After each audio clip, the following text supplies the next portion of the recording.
It gives me great pleasure to spend some time actually with Don Lavender of the Camino Recovery Centre. I hope I've got that right, Don. I am known for not getting it right, but it's that way.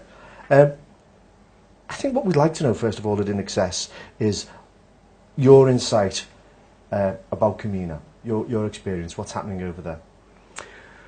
Well, Camino Recovery Center is it's a small center. It's 8 beds, and my wife and I went over to Spain from the UK to start that, simply because we wanted to basically work for ourselves rather than other companies, large hospitals, clinics, and we started, a mom and pop operation. What type of clients do you have? We treat addictions and compulsivities, alcohol, drugs, mental, nervous disorders, depression, anxiety, things like that. And we just cater to those that are, suffering and need the help. That's fair. And oftentimes, what happens is, we refer them to the place that's most effective for them. Because not every place, we're just not one of the places. Not every place can fit or fill every need from every person. What are the programs like? How much time do people spend with you? Well, it's residential care, and I think people spend anywhere from a month to 3 months for care. We have had people with us as long as 6 months, but it's therapy to deal with mental nervous disorders and addictions. We also offer a strong family component to our care. And the reason for that is the most successful centers in the world have a family component to their treatment. What made you choose that part of the world? Because obviously you're originally from originally the United States. Yeah, I'm from the U.S., originally from the New Orleans area. And I've lived in the U.K. Since 2002, married a loyal British subject. But we were looking at the Mediterranean as a place to possibly retire. Okay. And we thought we could, set this up as a business. We had the experience, the startup experience of a number of places. And so we thought we could go and, start this up, get it solid, hire the right staff, and slowly back away and enjoy retirement. What's unique about Camino then? I think the thing that's most unique about it is we've really whittled it down to what is most effective for the largest number of people. Okay. And you can go to, a rehab here, rehab there, that offer many different kinds and types of therapeutic interventions or treatment. And we basically offer just 4 things. We offer a Hazelden 12-step model.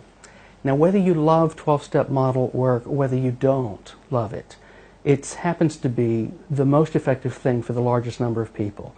And close scrutiny, if you look at Hazelden 12-step model programs, it's basically CBT light. Okay. But it's effective. It helps people. It gives them a sense of ownership about their own healthy life choices and their own recovery, their own sobriety. We also do trauma resolution work. Now, when you talk about PTSD, post-traumatic stress disorder, and trauma resolution, I think the average person out there, they probably don't know what it means. They probably don't care what it means. But what's been discovered is that if you have trauma and it goes unaddressed, and you have this underlying stuff that bothers you, that's a major contributor to relapse. It's a trigger. Yes. Another thing that we do of the 4 things is family therapy workshop process. This might be a bit naive of me asking this. The family aspect of it then, Don, are you allowing the family to go over and spend time there at Camino? Are they part of the recovery program, or they visit? What happens with the family, this relationship? Well, the family is, it's easy to say, well, the poor alcoholic, they're suffering, they need help. Well, the family is suffering as well. They need help. And the family is invited to attend and participate. Now, not only do we do a Sunday afternoon family therapy session, we also do a workshop that's a 4-day process once a month. And that invites the family members over. They get information, education about disease, addiction, disease concept. They get information about family systems. they are taught very clearly, they didn't cause this. They can't cure it. And oftentimes families show up, and they have this guilt, thinking, oh, I should have done this, I should have said that, I could have behaved this way, I'm the cause. They're not the cause. They're just as much a victim of it as the person who's drinking. And so they get the information that they're not the cause. They also get education about family systems, the place that we all come from, how we react and learn to interact and behave with other people. They also get education about boundaries. What are boundaries? How do you set them? How do you learn to communicate clearly? People get to confront each other about behaviors they don't like. There has to be education about differentiating between people and their behaviors. I can love the person, but I don't always love everything they do. And they get to confront those negative behaviors. Now the clients get to confront family as well. But at the end of the process, they also get to make amends. They also get to set boundaries about what they will and will not tolerate behaviorally. And they also get to share what they really like about the person. It gives them the tools to confront the negative stuff as well as share the positive stuff. And with the education that the family members receive, they get to spot when it looks like the family members that's been through rehab, when they look like they might be on a slippery slope, the family can spot that and they can assist, they can help, they can support. Not fix them, but support them. Because our family and loved ones are key to our aftercare and ongoing recovery, aren't they? They are very important. And Hazelden in Minnesota, that's been doing this since 1949, they discovered it, and it was purely by accident that they discovered it, and this was decades ago. People that experience a family component to their care, they have a 65% higher probability of getting well and staying well.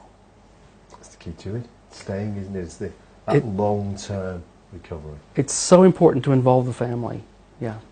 Can I spend a few minutes talking about the equine therapy? And the reason being, just to even have an insight as to what it's about, because within Access we've never touched upon this area before.